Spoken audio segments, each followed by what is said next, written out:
Okay, guys, you can begin. All right, good afternoon, sir. Good afternoon, classmates. The members of this group are myself, Ariel Wallace, and Alicia Buchan. And this afternoon, we are going to be taking you through the topic of courage and moral leadership. You piece of dirt. No, I'm wrong. You're lower than dirt. You're an ant. Let this be a lesson to all you ants. Ideas are very dangerous things. You are mindless, soil-shopping losers. Put on this earth to serve us. You're wrong, Hopper.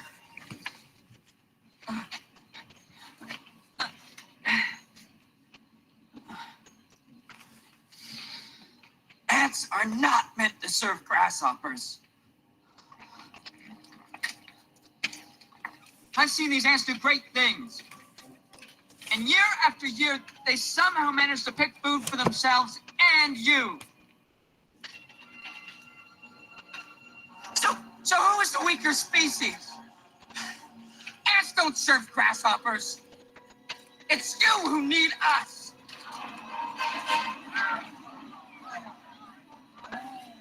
We're a lot stronger than you say we are. And you know it, don't you?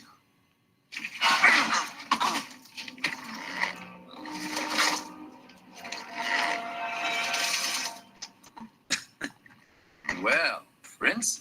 Hopper, I hate to interrupt, but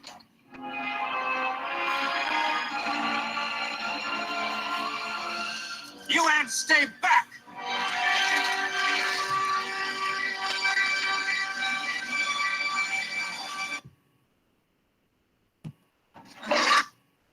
So in this particular video that we just looked at, the ant demonstrated a great deal of courage.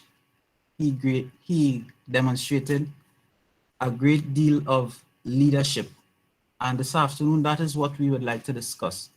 So at the end of this chapter, the objectives are that a student should be able to combine a rational approach to leadership with a concern for people and ethics. You should be able to recognize your own stage of moral development and ways to accelerate your moral maturation. Know and use mechanisms that enhance an ethical organizational culture. Apply the principles of stewardship and servant leadership. And recognize courage in others and unlock your own potential to live and act courageously. So we will begin with moral leadership today. All right, so among in 1,105 US employees surveyed from a cross-sector of industries said that 87% of respondents think that the need for moral leadership in business is more urgent today than ever before. Every decade sees a share of political, social, and corporate scams, but pervasiveness of ethical lapses in recent years has been astounding. So for this particular area in the presentation, I would have tried to use examples that derived from Trinidad and Tobago. So in the political arena, we have seen persons in Trinidad and Tobago investigated for acts of sexual misconduct. We have also seen the close down of Petrotrin after it was said on national television that it would not be closed down. We have also heard claims of the treasury being empty after political parties took up governance. There are still many public servants who are working on 2013 salaries, while ministers are enjoying tax-free vehicles. And more recently, the failed appointment process of the acting commissioner of police by the Police Service Commission in breach of the Constitution, as indicated by Justice Nadia Kangalu. And I raise these issues first to ask ourselves, are the leaders of our government, or do they really demonstrate moral leadership, and it's something for us to just think about. So the background. Ethical lapses occur at all levels of organization, whether it be a business, whether it be the government, all right? But top leaders in particular are facing closer scrutiny in light of recent unethical and illegal action. What goes on at the top trickles down through organizations and society. And this is so true. You know, in every organization you look at, just look at the leader, and whatever happens most times at the top, it trickles down. So if you're a manager or a supervisor coming to work late, it runs straight down to the bottom. The last joined employee will eventually start to come late. When leaders fail to set and live up to high ethical standards, organizations, employees, shareholders, and the general public suffer. And we see that a lot in public institutions, I must say. Unethical and illegal behavior can lead to serious consequences for organizations. Leaders at all levels carry a tremendous responsibility for setting the ethical climate and can act as role models for others. However, leaders face many pressures that challenge their ability to do the right thing. The most dangerous obstacles for leaders are personal weakness and self-interest rather than full-scale corruption. Pressures to cut costs, increase profit. Pressures to cut costs, increase profit, meet the demands of vendors or business partners, and look successfully can all contribute to ethical lapses. So I just want to give us an example here. And it says, I guess everybody's familiar, or most people should be familiar with the New York Times newspaper. And New York Times represents another example of the ethical lapse resulting from subtle pressures. After a reporter, Jason Blair, was discovered to be fabricating research on stories such as the rescue of Jessica Lynch in Iraq, there were indications that top executives knew something was wrong long before the scandal broke. They ignored the signs because they did not want to believe or admit that the newspaper Times reputation could be associated with that kind of dishonesty and irresponsibility. Most people wants to be liked, and they want their organization to appear successful. Leaders sometimes do the wrong thing so that the organization can look good. The question for leaders is whether they can summon the fortitude to do the right thing despite outside pressures. Life is lived on a slippery slope, says Harvard's Business School Richard Tedlow. It takes a person of character to know what lines to cross. And a lot of what is being said here should be cause for us to reflect, maybe where we work, maybe where we go to school, you know, maybe in our own homes. Who is the head of the home? We look at the things he or she does and see how it applies to what is being taught. So we want to look at what leaders do to make things go wrong.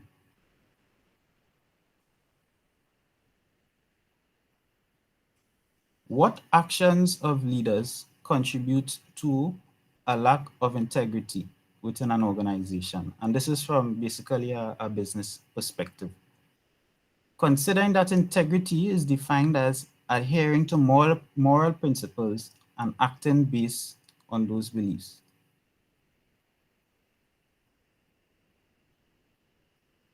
So there's unreliable, what they say is not what they do,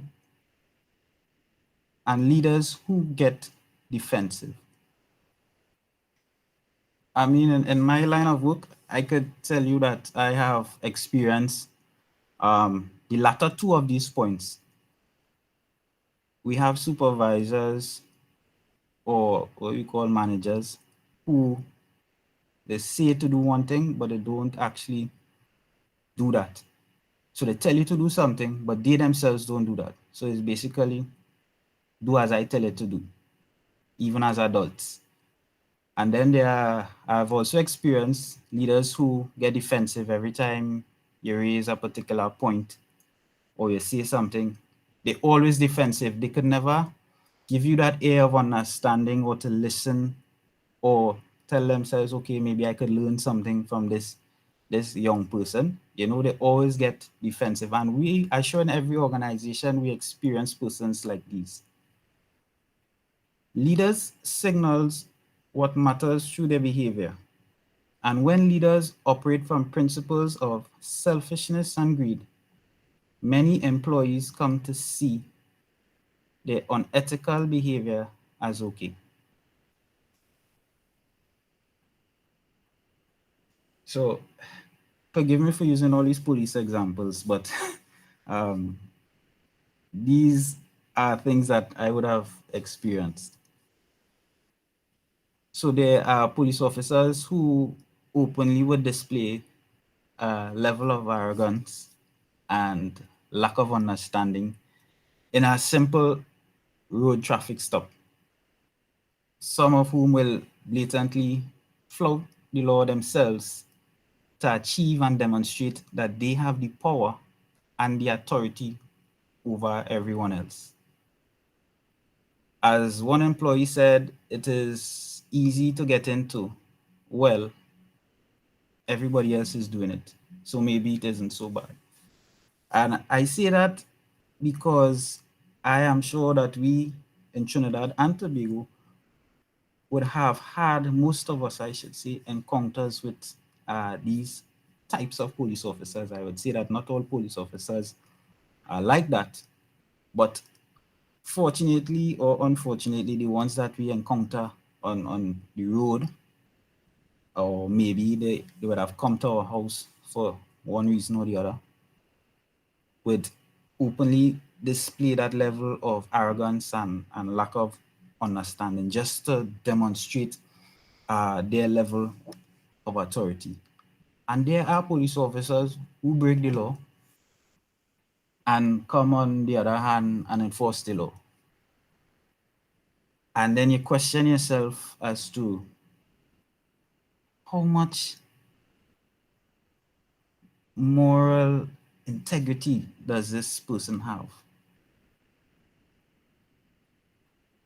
How am I to respect this person? So, but I will just say that we shouldn't paint everybody with one brush.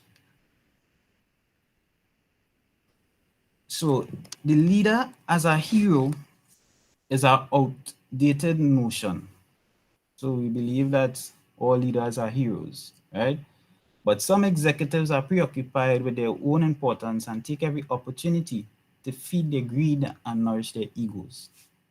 They focus on having a huge salary, a big office, and other symbols of status rather than a luxurious vehicle, rather than focusing on what is good for the organization.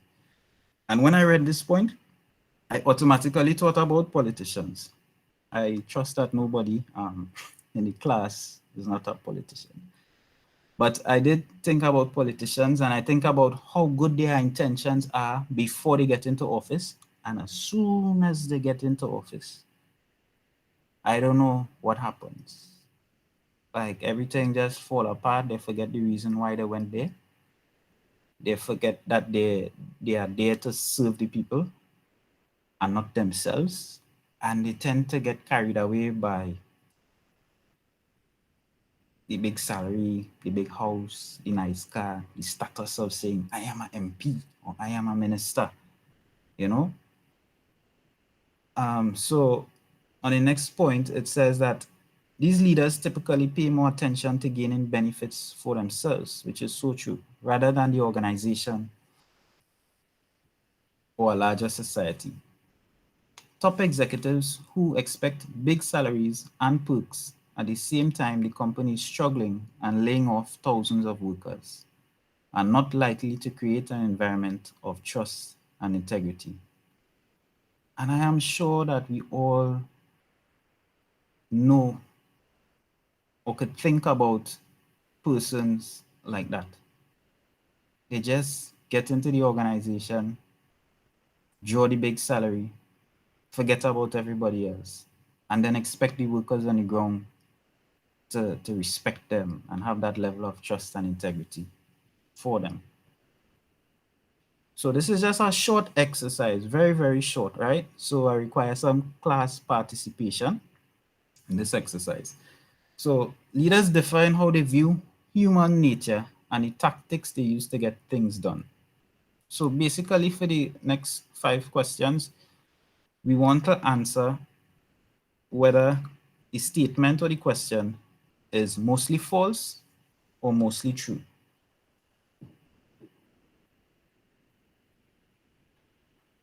So the first one going on the top left, overall, is it better to be humble and honest than to be successful and dishonest? Is this mostly false or mostly true? Anybody?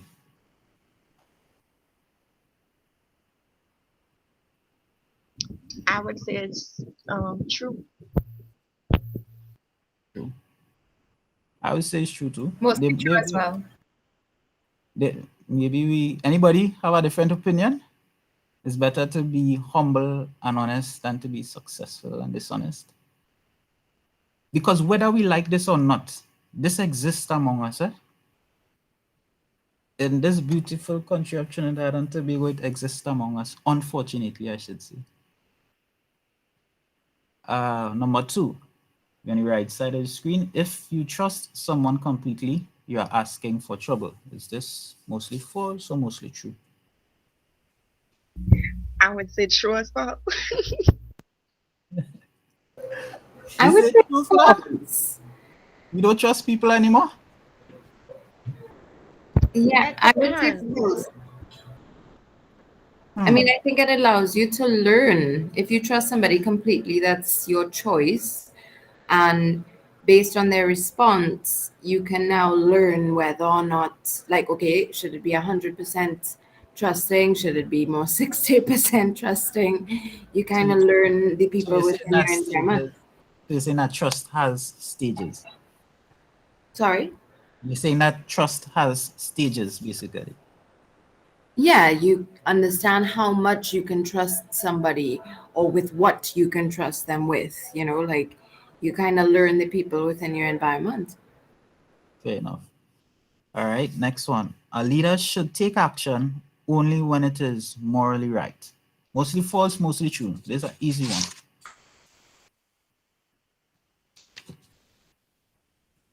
Anybody? A leader should take action only when it is morally right.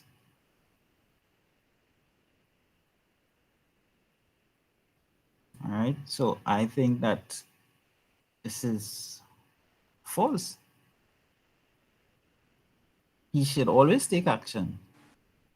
Yeah, definitely, because he also needs to like teach his Course. employees.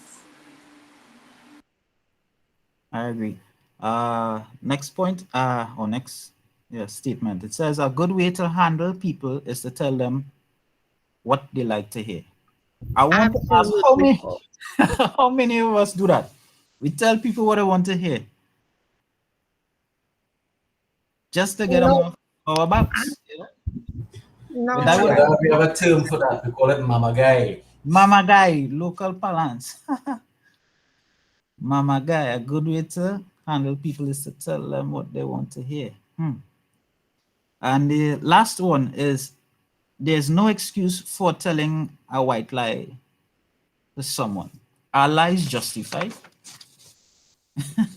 We should ask ourselves, are lies justified? Of A course. lie is a lie. A lie is a lie. Big lie, small lie, same lie, right? It's a lie. Okay, Miss Mendez. I gotta remember that. All right, so that's the end of this exercise, right? So unethical leaders are dishonest, basically, with employees, partners, customers, vendors, and shareholders. and they regularly fail to honor their agreements or commitments to others. This honesty can become a way of life and business for some, and it exists. I always say that it exists among us. Dishonesty is a way of life, I should say, and is a business for some in this country. Also frequently, unethical leaders also frequently treat people unfairly, perhaps by giving special favors or privileges to followers who flatter their egos, or by promoting people based on favoritism rather than concrete results. And we see this in the workplace in almost every organization that we could think about. So this is just another short video clip with regards to unethical behavior. And you feel this is equivalent to what we picked out when we first placed the order? Yes, absolutely. I think it'll hold up just as well as the original, and the color is almost an exact match. Well, you're the expert. I appreciate your help. No, that's what I'm here for. And thank you for being patient with the delays. Some of these higher end materials that can be problematic. Well, I think that takes care of everything. I'll touch base with you again in a few days. All right. Thank you for your order. We appreciate the business. Thank you. Have a good day. You too.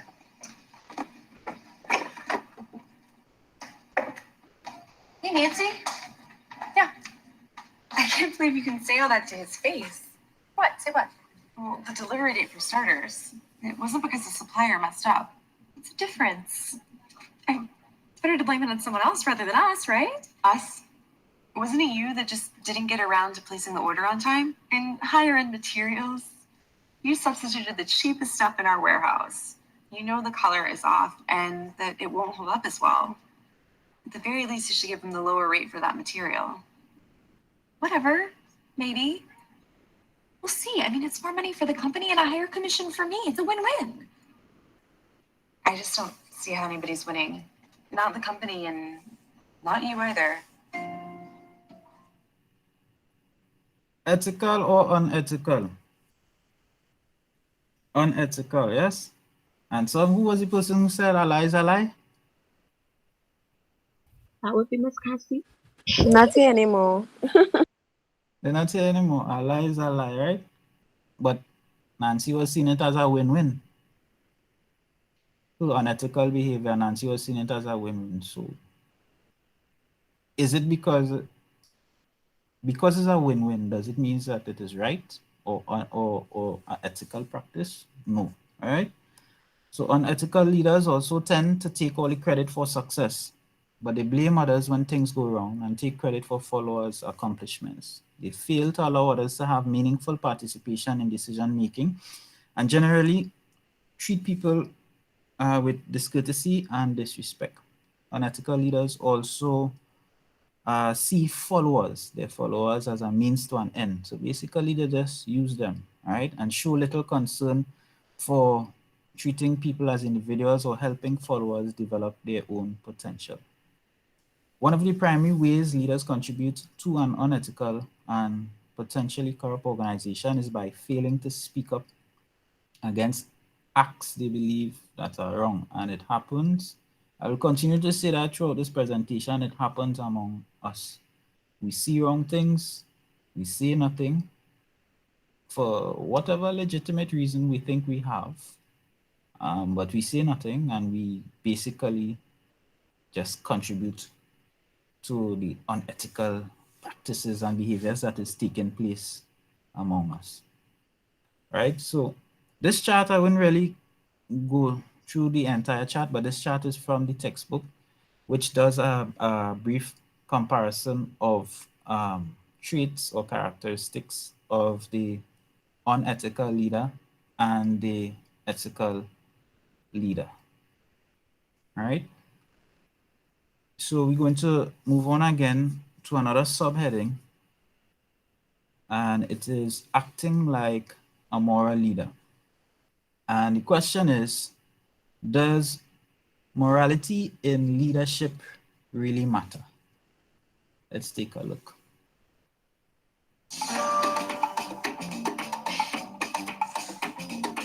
Many corporate superstars have been celebrated for their business acumen, innovation, and even edginess, but only rarely for their moral leadership. But research shows that morality matters regardless of industry, firm size, or the status and level of a leader in a company. The benefits range from individual and team performance to financial measures and perceptions of justice, trust, engagement, and motivation. So, Dr. Hannes Leroy of Rotterdam School of Management, Erasmus University, raised the obvious question: does morality in business matter? Absolutely yes, according to the research of Hannes and his co-authors. They discovered you need to be careful and smart about it. We discovered that even though across the board morality is a good thing, it's also a double-edged sword. And if you want to do morality, you'll have to be careful and even smart about it. As a leader, if you want to emphasize morality, you want to make sure you understand what your employees or your followers see as moral. Let me give you an example, right? Let's say as a leader, you're really focused on the common good, right? You are really focused on making sure that everybody gets along, and you reinforce this message to your team. We all take care of each other and we all look out for each other. Well, that's great. But what if you run a team of very proactive individuals who like to do things on their own? And their definition of morality actually is more aligned with people should get the freedom to do things their own way and be left alone to make their own ethical decisions. Well, you can see now, if you're a leader that emphasizes the common good for a team of people who actually are more predicated on those individual freedoms, then all of a sudden, what you wanted to do in terms of moral leadership and have positive outcomes, now you're actually potentially upsetting and leading to negative outcomes for this set of employees. Dr. Leroy concludes that managers and leaders should realize that their form of morality may differ from that of their employees. Even if you are a great moral leader, if your morality doesn't match that of your employees, you may not be as effective as you expect to be.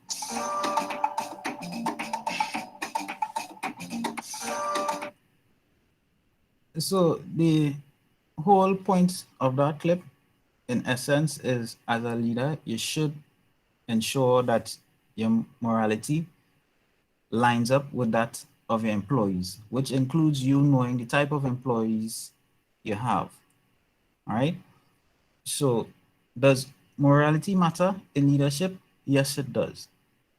So many leaders forget that business is about values and not about economic performance, but it does require recognizing the importance of moral values, human meaning, quality, and higher purpose. Leaders can act from moral values and encourage others to develop the use of moral values in the workplace. The single most important factor in ethical decision-making in organizations is whether leaders show a commitment to ethics in their talk and especially their behavior. And I can tell you we have a lot of leaders who we talk the talk, but we don't walk the walk. So we want to have some leaders who could talk the talk and demonstrate ethical behavior. Sorry, not ethical behavior. Yes, ethical behavior. So one has to carefully support the moral values that build integrity, accountability, and trustworthiness into the organization's culture. Leaders can create systems and policies that support ethical behavior, such as creating open door policies that encourage employees to talk about anything without fear, establishing clear ethics codes, rewarding ethical conduct, and showing a zero tolerance for acts of unethical behavior.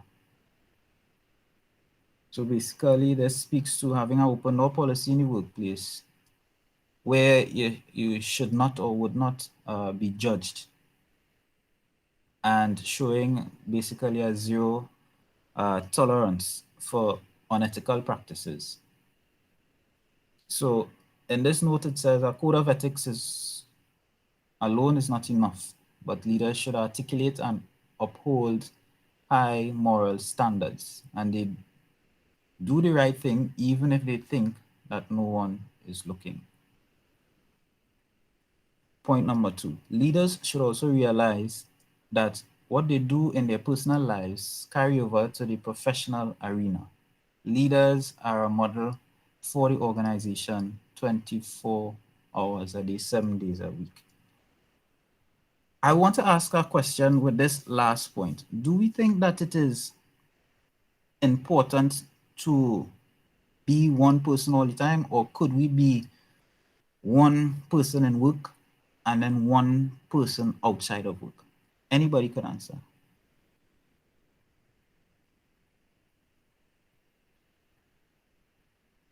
Well, we have a lot of different personalities. The way that and it's not necessarily like a lie or a performance. You just naturally act as different way when you're at work, when you're at home, when you're with friends. It all depends on the setting. You have different social aspects of your characteristic that depends massively on the location that you're in and what's required of you in said locations. So, okay, I agree. So I have, it's just a thought, right? So I look at, what do we think about, we have, you know, in the workplace, there are some really strict persons who enforce all the rules, follow everything that needs to be done. And then we see them winding down for carnival, and then they come back and work and they're strict again. Do we see an issue with that? Do we see that something is wrong? You're upholding, you're being so strict and ethical in work, but then you're outside there demonstrating or enjoying yourself, as we just call it, in the workplace. I think that some people actually have a problem with that. I mean, I don't know why, but I think that we have the freedom to enjoy ourselves. I mean, we need to be responsible, yes, and understand the position of the office that we sit in. But why can't we not enjoy ourselves? Something to just think about. I think we could skip that example. So we have basically, again, this is from the textbook, so we could check the textbook. We could read this, it's just an exhibit with 10 points as to how to act as a moral leader.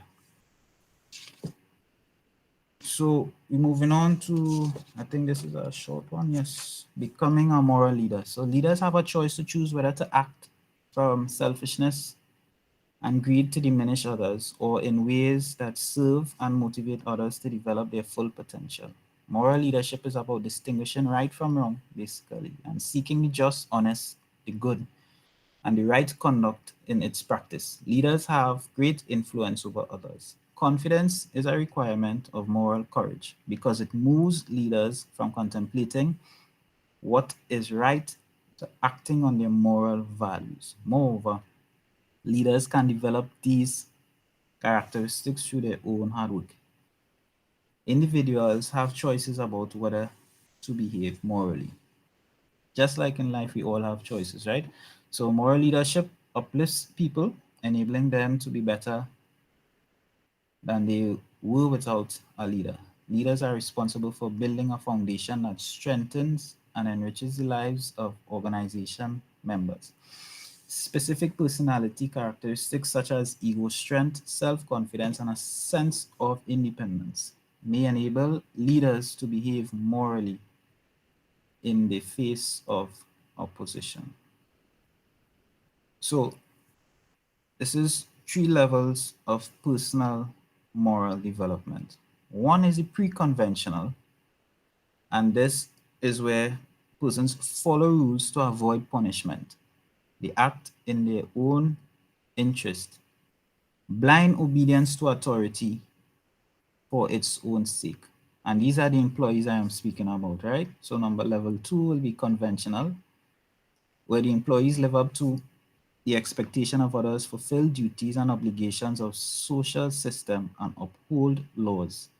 And the post-conventional is where they follow internalize universal principles of justice and right, balances concern for self with concern for others and common good, and acts in an independent and ethical manner regardless of expectations of others.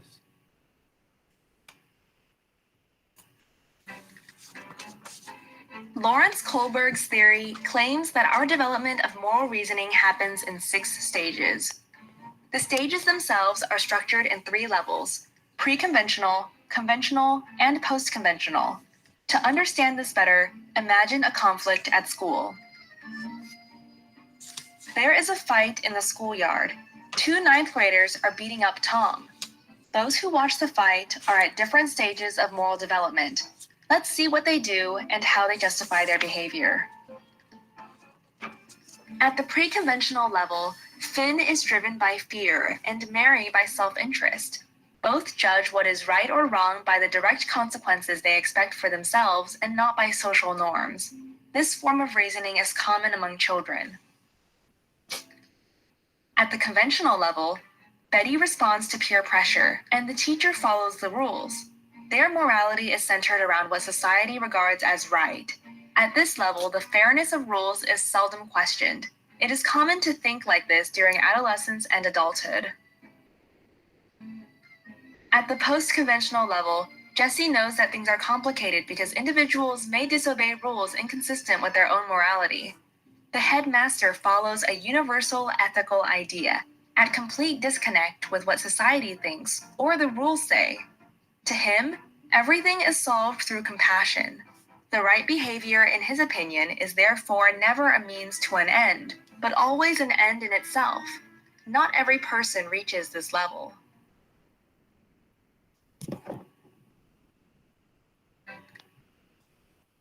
All right, so I think somebody last week would have spoke of this guy, Rushworth Kidder, the founder and the president of the Institute of Global Ethics, say that there are 5 core principles to define morality everywhere. And these principles are honesty, responsibility, respect, fairness, and compassion.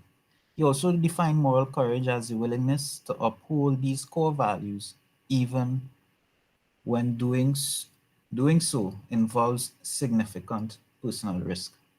So it does take something from within you. All right, so these are basically the 3 circles of moral courage. So moral courage exists at the intersection of these 3 domains: a commitment to moral principles, an awareness of danger involved in supporting those principles, and a willingness to endure the risk. And we all see here where moral courage is. So we want to go on to servant leadership. And we ask, what is a leader's moral responsibility towards followers? Is it to limit the control to meet the needs of the organization, or is it to just pay them a fair wage? You'll find out now. So the ultimate expression of the servant leadership approach applies that moral leadership encourages change towards turning followers into leaders, thereby developing their potential rather than using a leadership position to control or limit them. So basically, is like a manager tasking his employee to help them develop and not just tasking them for giving them work sake. All right. So traditional organizations were based on the idea that a leader is in charge of subordinates, and the success of the organization depends on how well the leader has control over his followers. And that was back then. I think that has changed, right? So we're looking at changing the leader focus from self to others, and there are 4 stages, and we want to pay. All right, so I'll go through them, right? So stage 1, there's an authoritarian leader, and the subordinates are basically obedient. At stage 2, they are the participative leader, and the subordinates, which are basically like employees, are team players. At stage 3, there is a stewardship leader, and their subordinates are self-responsible employees. And at stage 4, there's a servant leader, and the whole employees. All right. So we want to pay particular attention to stage 3, because at stage 3 is where there's a pivotal shift in leadership thinking. It's where the leadership turns around. It's not like I am the manager and you are the subordinate. This is where it changes, right? So at this stage is where followers are empowered to make decisions and they have control over how they do their own jobs. Leaders give followers the power to influence goals, systems, and structures and become leaders themselves. Stewardship supports the belief that leaders are deeply accountable to others as well as the organization without trying to control others. So there are four principles that provide the framework for stewardship. We orient towards a partnership assumption, localize decisions and give power to those closest to work and the customer, the reward, recognize and reward the value of labor and expect core work teams to build the organization. Stewardship leaders guide the organization without dominating it and facilitate followers without controlling them. Stewardship allows for a relationship between leaders and followers in which each make significant self-responsible contributions to the organizational success. We want to look at another subheading of servant of the servant leader. I think that this one is very short, no worries. So servant leadership is leadership basically upside down. So how we know traditional leadership, manager on top, employees below, it's basically upside down. Think about it like that, literally. It helps you to understand it a little bit better, right? It transcends self-interest to serve the needs of others, help others grow and develop. In organization, these leaders' top priority is service to the employees, customers, shareholders, and general public. So basically, this leader does everything that he or she could to help the employees run the organization. Robert Wood Johnson, who built Johnson and Johnson, said it is the duty of the leader to be a servant to those who are responsible for him. And quite frankly, I think that this is one of the better leadership styles, if you want to call it that. It really helps to encourage employees and you get them to work. You know, you wouldn't have too much of a lazy person hanging around with this style of leadership. Right? So one such example is that PeopleSoft lost its arbiter battle against Oracle takeover. PeopleSoft founder and former CEO David Duffield offered $10,000 of his own money to each employee who lost his or her job. A sharp contrast to many of today's top leaders who grab the rewards for themselves and show little concern. I really wish I had an employee like that who would offer me some kind of money at some point. If anybody working at an establishment like that, please let me know. Definitely taking a chance. So. Robert Greenleaf in his book said that there are 4 basic precepts to servant in the servant leadership model. Put service before self-interest. Listen first to affirm others. Inspire trust by being trustworthy. And nourish others and help them become whole. Servant leadership can mean something as simple as encouraging others in their personal development and helping them understand the larger purpose in their work. Servant leaders truly value and respect others as human beings, not as objects of labor. To fully trust others relies on the assumption that we all have a moral duty to one another. So I will now pass you on to Alicia, who will just take you through the second half of this presentation. Good night, everyone. So we reached halfway. So now we're going into leadership and courage. So anyone have any idea to where leadership and courage intertwine?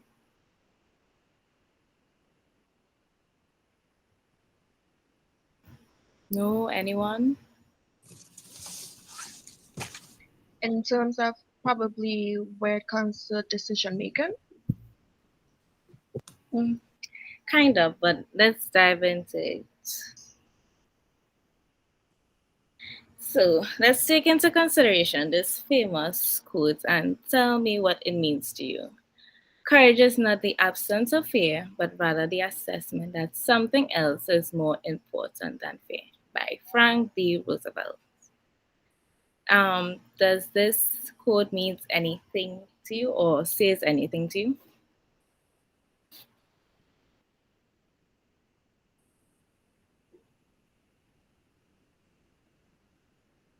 You have a quiet class today, boy. There's a bigger picture. Yeah.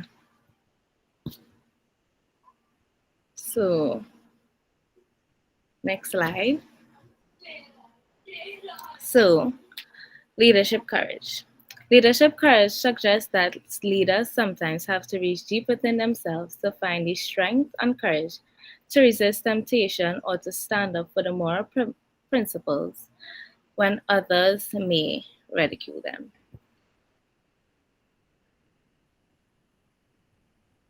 As being a leader encourages you to be open and accommodating to others, it also encourages you to be courageous. Let's look at this situation. We have or had an elected prefect in school who would always supervise when the teachers weren't around. I know we always had that, but did they have the courage to stand up for what is right, or did they allow persons to do what they wanted? Well, many leaders in today's and previous societies struggle with this, as they would think it was better to fit in and be a crowd pleaser to enjoy the perks and promotions of their job or to simply be liked by everyone. But in reality, a true leader has the ability, the power, and the bravery to stand up for what they believe in their moral as well as ethical principles in life. We are talking about courage so much, so what is courage? Let's dive in and see. Next slide. Courage is the ability to step forward through fear. Many people think that courage is used for big projects or life-changing things, but in reality, courage is used for some of the things we have to execute on a daily basis, as it helps us to carry out a simple task such as ask questions, say something in class, participate in class, or even just post a picture on Instagram. If we reflect, we can see how courage plays out in our everyday lives. It is important to help us live a happy and fulfilling life, as we sometimes get discouraged by our peers, family, and even ourselves in trying new things. But just keep in mind that this does not mean fear grows feet and walk away. It means that we are able to do things despite having fears or doubts. Next slide. Why courage is important for leaders. You can continue sliding. Okay. It helps leaders take the big step into leading the organization into a new direction. It gives the ability to solve problems through trial and error. It helps leaders accept responsibility, take risks, make changes, speak their mind, and fight for what they believe in. With this in mind, just imagine if Elon Musk hadn't never had the courage to start Tesla, or even give up the first time his prototype failed. Do you all think we will still enjoy self-driving cars and electric cars? No, I don't think so. Or we would have now been experiencing this type of technology. But let's see what courage is really about. Courage means accepting responsibility. While others let life pass them by, leaders are willing to make change happen. But for the first thing they need to do is take responsibility and accountability for that issue. This also means They may also demonstrate this by taking accountability for their actions, failures, and mistakes. One example of this would be a Trinidadian civil rights leader who is named as Stokely Carmichael. He was a militant civil rights leader who stood in the forefront of the Black Power movement, popularizing the phrase Black Power, while also being a leader in the Student Nonviolent Coordinated Committee. Stokely Carmichael showed his courage as he was willing to make a difference in the United States as well as Trinidad and Tobago to make a better life for Africans. However, he had to reset. However, the acceptance of responsibility in today's large bureaucratic organization seems non-existent. Next point. Courage means non-conformity. Leaders usually have a larger purpose, and to achieve this, it often leads to breaking traditions and norms, going beyond boundaries, creating change, as well as going against the majority. Adrian Lula, oh good, I can't pronounce this word, but we'll try. Rezenke achieved this as he stood and established basic human rights for Trinidad and Tobago workers. He founded both the Oilfields Workers Trade Union, the OWTU, along with all the Trinidad and Tobago sugarcane industries and factory workers union. However, with the rapid changes made in today's society, most businesses suffer consequences if their leaders choose to stick with the norms rather than adapt to change. Many may refuse changes as they are able to avoid rejection, loneliness, mockery, or being uprooted by colleagues. We see this a lot in today's society as many people fail to incorporate technology and modern tools such as social media within their business. Another point, courage means pushing beyond your comfort zone. Have you ever wanted to take a step into the new chapter and started doing something new and felt like there was something blocking you? We call this the internal wall of fear. This happens when we push beyond our comfort zone, as persons may find it difficult to break through. One time I had to face my fears. Oh God, I don't know about business, but one time I had to face my fears and sing in front of an entire school and for my project, and this was one of the first times I ever did this, and it was very frightening. The upcoming days leading to it, I tried my best to back out, as that internal wall of fear stood in front of me, and I felt like, if I sing, the world is over. But however, I was unable to do it, and I can't feel, so I had to push through and sang to get my marks. So that's one way how I push beyond my comfort zone. Next point.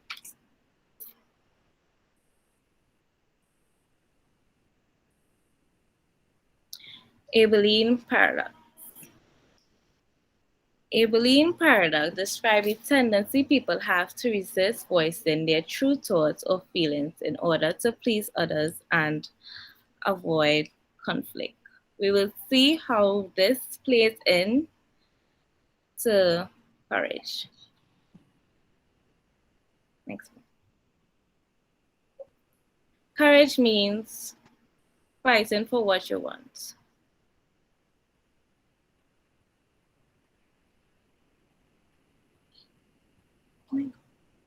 Okay. Leaders tend to take risks, but sometimes they do this for a higher purpose. They fight not only for themselves, but for the whole collective. With this in mind, it helps persons to achieve their higher purpose as they are able to challenge themselves regardless of failure, losses, and sacrifice. An example of this would be Dr. Eric Williams, as he believed that Trinidad and Tobago should be an independent country.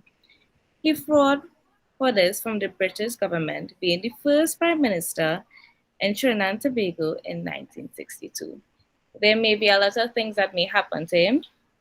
You know, they may have tried to execute him. You never know. Or, you know, there's a lot of things. We won't get into that right now. But courage is important for fighting for what you want. Next one. How do courage apply to moral leadership? Courage applies to moral leadership as a company needs employees to be activists, original, and caring to others, as they are needed to balance out the business environment. These persons are considered moral leaders. In order for this to happen, they need to possess personal courage. But before we dive into personal courage, let's see how a person on ethical conduct requires courage. So for this term, this is a term called whistleblowing. This means employees' disclosure of illegal, immoral, or unethical practices in an organization. Some people call it whistleblowing, other people may use the more local term as snitching. But in 2018, the Whistleblowers Protection Act was passed in Trinidad and Tobago. So that means if you decide to speak out about illegal or immoral or unethical practices in the businesses, and they try to fire you, they cannot do this, or try to suspend you or lessen the pay, they can't harm you in any way. But persons may choose to keep quiet about whistleblowing due to the consequences they may face, such as employees may not want to work with them, they may get to work in a position that they don't really like, and all those kinds of things.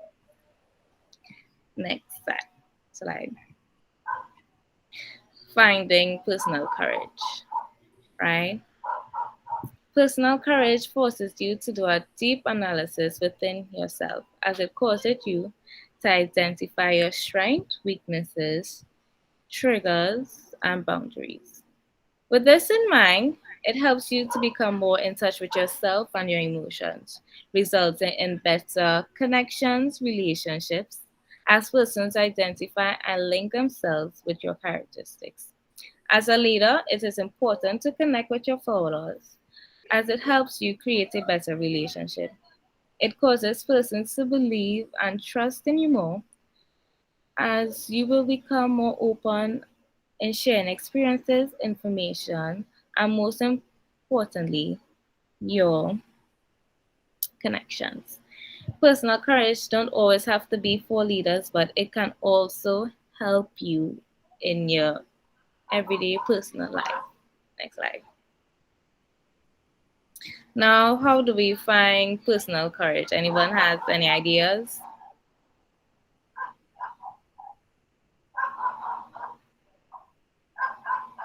Anyone? By finding ways to push yourself to do things that you thought you wouldn't have to do. Like, for example, when you said that, what actually made you get up on that stage and possibly deliver one of the best singing you ever did in your life so far, um, is that you didn't want to fail. You had to do it. And thinking of stuff in those type of contexts instead of seeing it as like, oh my god, I had to do this even though I don't want to. Those just like, changing your perspective on situations to push yourself, which regardless of whatever it is, whatever it takes. Yes, that is like one way. I think that you have to talk to yourself. You just keep telling yourself, I could do this. I could do this until you really hype yourself up to develop that courage to accomplish whatever task is at hand. Yeah, that may be an next way. Anyhow, if you're hearing background noises, I'm sorry, but let's move on to how we could find personal courage. Number one, in believing in a higher purpose. Many people think believing in a higher purpose means Christianity and all those things with religion, but in reality, it is anything that you believe in that adds meaning to your life or gives you a reason to achieve that goal. It helps you to focus less on selfish interests and more on achieving a bigger picture. But sometimes it works in favor of people alone. However, example of believing in a higher purpose would be a popular influencer. I don't know if you all know him, but I know him, named Gary V. He always preach on how about caring for the customers and having gratitude. And he expressed this all in his books, how he used this method to achieve his success and how it is important to care for others and believing in a higher purpose that will carry you to where you want to go in life. Okay, number 2, we have drawing strengths from others. Now, this does not mean using people there, but having support from family and friends can boost your courage level as you are not so deeply afraid of the consequences since you can rely on your support system in the event of a failure. With this in mind, we can say that love plays an important role in courage as it helps us to be more forthcoming with sacrifices to make something happen. An example of this would be the start of Amazon. I don't know if you all heard this story, but Jeff Bezos gained the courage to start Amazon, and he used his courage and he got his parents to invest with him, making a path for his level of success now. So you see how he was able to draw strength from his parents to build his courage level more and to create a start for the big company that we know now.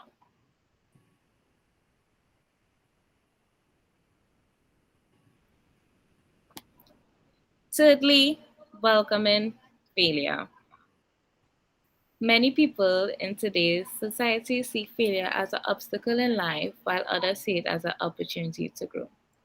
Failure is an important role in our everyday life as it helps us to learn valuable lessons and further create and develop solutions.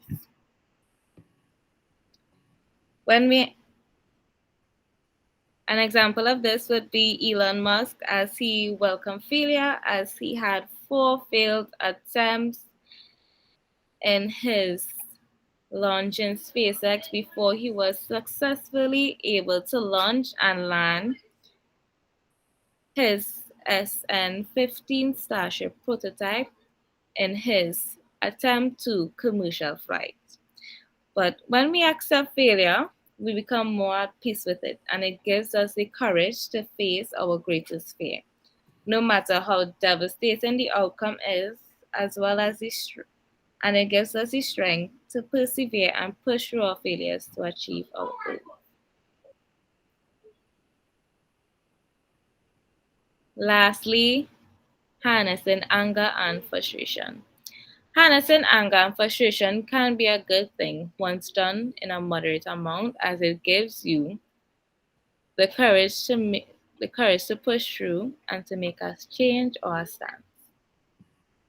Let's imagine you're back in primary school and there's a bully that picks on you every day. After a while, your anger and frustration level will build. So one day when that person tries to pick on you, you'll get so vexed, so angry that you stand up for yourself. And this doesn't mean you will beat the person too, eh?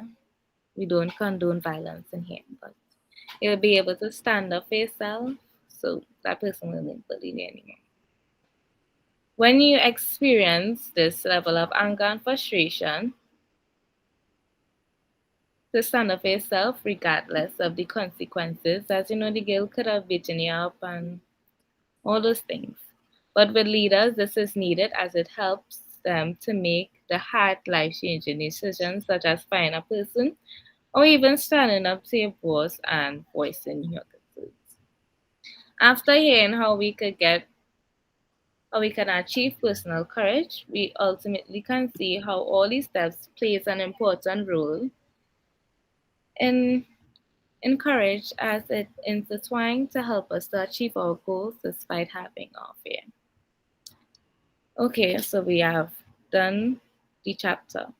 So, to summarize, in conclusion, we can see the importance of courage and morality in leadership, as it helps persons to do the right thing, face their fears, and stand up for others. Reference to the economic climate, leaders struggle in upholding ethical and moral principles, balancing profits and self-interest.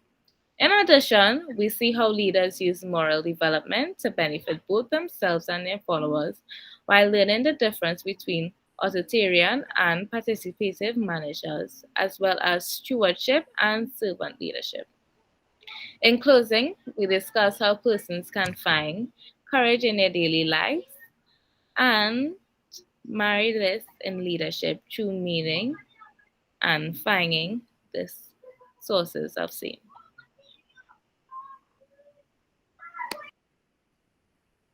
Any questions?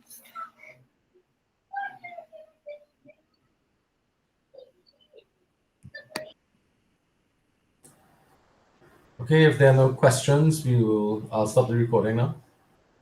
Okay. Thank you for listening. Thank you for viewing. And enjoy your night.